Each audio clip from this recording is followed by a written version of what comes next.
नमस्कार, मैं अभिसार शर्मा। चलिए जानते हैं आज की सबसे बड़ी और महत्वपूर्ण खबरों को सिर्फ 5 मिनट में। लेकिन उससे पहले आप हमें भारत के किस शहर या राज्य से देख रहे हैं, यह कमेंट करके जरूर बताएं।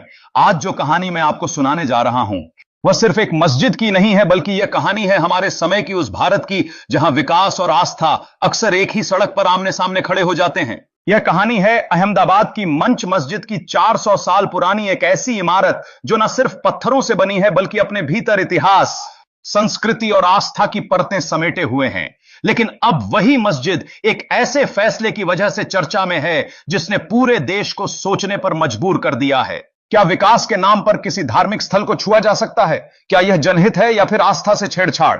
अहमदाबाद के सरसपुर इलाके में स्थित यह मंच मस्जिद मुगल काल की वह निशानी है जिसने सदियों तक न सिर्फ नमाज की आवाज सुनी, बल्कि शहर की सामाजिक और सांस्कृतिक धड़कनों को भी महसूस किया। यह वह जगह है जहां रमजान की रातों में रोशनी की लहरें दीवारों पर उतरती हैं, जहां बुजुर्ग अपने बच्चों को हाथ पकड़कर नमाज सिखाते हैं और जहां हर शुक्रवार की नमाज के बाद शहर की आध्यात्मिकता नई होती है।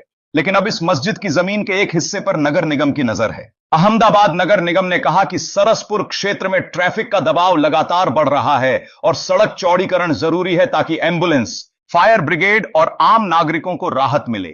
इसी परियोजना के तहत मस्जिद परिसर का एक छोटा हिस्सा सड़क के दायरे में आता है, जिसे हटाने का प्रस्ताव दिया गया। मस्जिद ट्रस्ट ने इस आदेश का विरोध किया। उन्होंने कहा कि यह केवल एक इमारत का हिस्सा नहीं, बल्कि एक जीती जागती विरासत है। उन्होंने अदालत से कहा कि यहां की हर दीवार, हर मीनार एक कहानी कहती है और इस पर बुलडोजर चलाना आस्था के ताने बाने में दरार डालने जैसा है।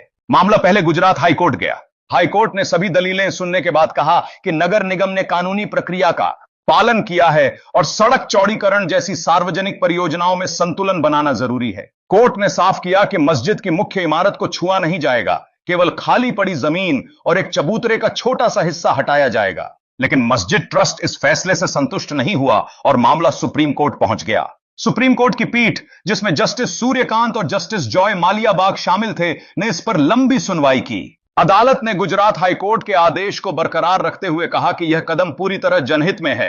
अदालत ने अपने फैसले में लिखा कि मस्जिद की मूल संरचना यानी उसका मुख्य प्रार्थना स्थल ज्यों का त्यों रहेगा।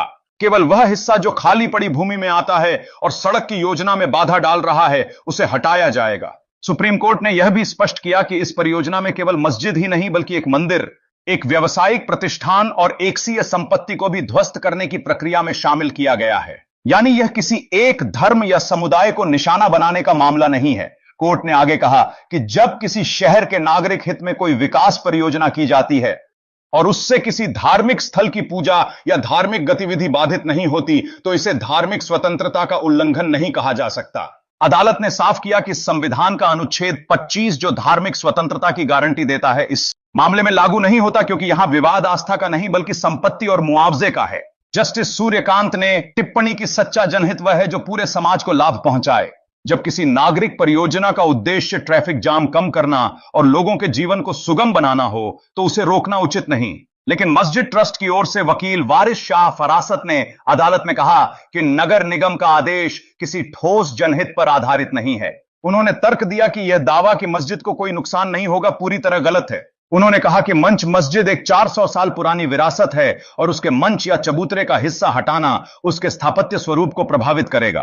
उन्होंने सुप्रीम कोर्ट से निवेदन किया कि कम से कम प्रार्थना कक्ष यानी मुख्य नमाज हॉल को पूरी तरह सुरक्षित रखा जाए। उन्होंने यह भी कहा कि नगर निगम ने वैकल्पिक उपायों पर विचार नहीं किया और सीधे मस्जिद परिसर को शामिल कर लिया, जो मनमाना निर्णय था। पर सुप्रीम कोर्ट ने ट्रस्ट की दलीलों को खारिज करते हुए कहा कि यह विवाद धार्मिक स्वतंत्रता का नहीं बल्कि मुआवजे का है। अदालत ने कहा कि याचिकाकर्ताओं की वास्तविक शिकायत संपत्ति के नुकसान और मुआवजे से जुड़ी है, न कि धार्मिक अधिकारों से। सुप्रीम कोर्ट ने स्पष्ट किया कि जब तक मस्जिद की मुख्य संरचना और पूजा अर्चना प्रभावित नहीं होती, तब तक इसे जनहित के दायरे में ही रखा जाएगा। कोर्ट ने यह भी कहा कि अगर भविष्य में यह साबित होता है कि विवादित भूमि व संपत्ति है, तो मस्जिद ट्रस्ट को उचित मुआवजा दिया जाएगा। यहां यह याद रखना जरूरी है कि गुजरात हाईकोर्ट ने भी 3 अक्टूबर को अहमदाबाद नगर निगम को आंशिक तोड़फोड़ रोकने से इनकार किया था। हाईकोर्ट ने माना कि गुजरात नगर निगम अधिनियम 10,949 के तहत सभी कानूनी प्रक्रियाओं का पालन किया गया है। हाईकोर्ट ने अपने आदेश में यह भी कहा कि सड़क चौड़ीकरण से न सिर्फ धार्मिक स्थल बल्कि वाणिज्यिक परिसरों और या संपत्तियों पर भी असर पड़ेगा। यानी यह केवल एक समुदाय का मामला नहीं है बल्कि शहरी विकास की प्रक्रिया का हिस्सा है। अब सवाल यह उठता है कि क्या किसी शहर के विकास के लिए धार्मिक स्थलों को छुआ जा सकता है? क्या आस्था और जनहित के बीच कभी सच्चा संतुलन बन सकता है? कानूनी दृष्टि से देखें तो सुप्रीम कोर्ट का रुख संतुलित दिखता है। उसने स्पष्ट किया है कि जब तक किसी पूजा स्थल की मूल संरचना को नुकसान नहीं पहुंचाया जा रहा, तब तक विकास को रोका नहीं जा सकता। लेकिन सामाजिक दृष्टि से यह फैसला उतना सरल नहीं है, क्योंकि मंच मस्जिद सिर्फ एक पुरानी इमारत नहीं है। यह उस समुदाय की पहचान है जिसने सदियों से इसे संभाला है। और जब ऐसे धार्मिक स्थलों पर बुलडोजर चलता है तो लोगों के भीतर भय, असुरक्षा और असंतोष की भावना जन्म लेती है। अहमदाबाद में अब इस फैसले को लेकर दो तरह की प्रतिक्रियाएं हैं। एक तरफ कई लोग इसे शहर के विकास के लिए जरूरी कदम बता रहे हैं। उनका कहना है कि सड़कें चौड़ी होंगी, ट्रैफिक कम होगा और जनता को राहत मिलेगी। दूसरी ओर मुस्लिम समुदाय के एक हिस्से में गहरी नाराजगी है। मंच मस्जिद ट्रस्ट के प्रतिनिधियों ने कहा कि वे अदालत के फैसले का सम्मान करते हैं, लेकिन चाहते हैं कि मस्जिद की ऐतिहासिक और धार्मिक पहचान किसी भी कीमत पर प्रभावित ना हो। उनका कहना है कि अगर सड़क चौड़ीकरण जरूरी था तो सरकार को विरासत संरक्षण के तहत वैकल्पिक रास्ते तलाशने चाहिए थे।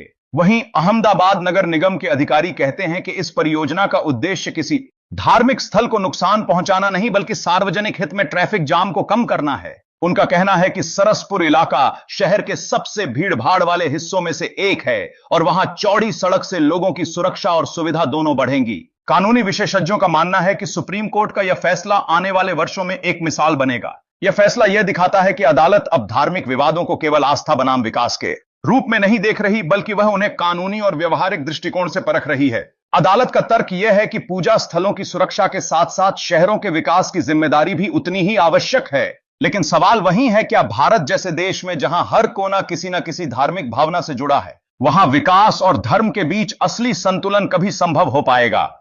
मंच मस्जिद का मामला सिर्फ अहमदाबाद का नहीं, बल्कि पूरे देश का प्रतीक बन गया है। यह मामला उस पतली रेखा पर खड़ा है जहां एक तरफ आस्था की परंपरा है और दूसरी तरफ आधुनिकता की मांग।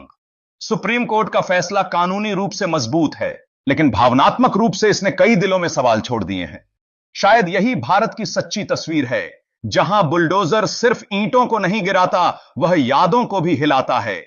मंच मस्जिद अब सिर्फ एक धार्मिक स्थल नहीं रही, यह एक प्रतीक बन चुकी है उस सतत संघर्ष का जो विकास और विरासत, कानून और भावना और राज्य और समाज के बीच चलता रहता है। और शायद आने वाले सालों में भी जब कभी किसी शहर में सड़क किसी मंदिर, मस्जिद या गिरजाघर से टकराएगी तो यह सवाल फिर उठेगा, क्या यह जनहित है या फिर यह आस्था की परीक्षा?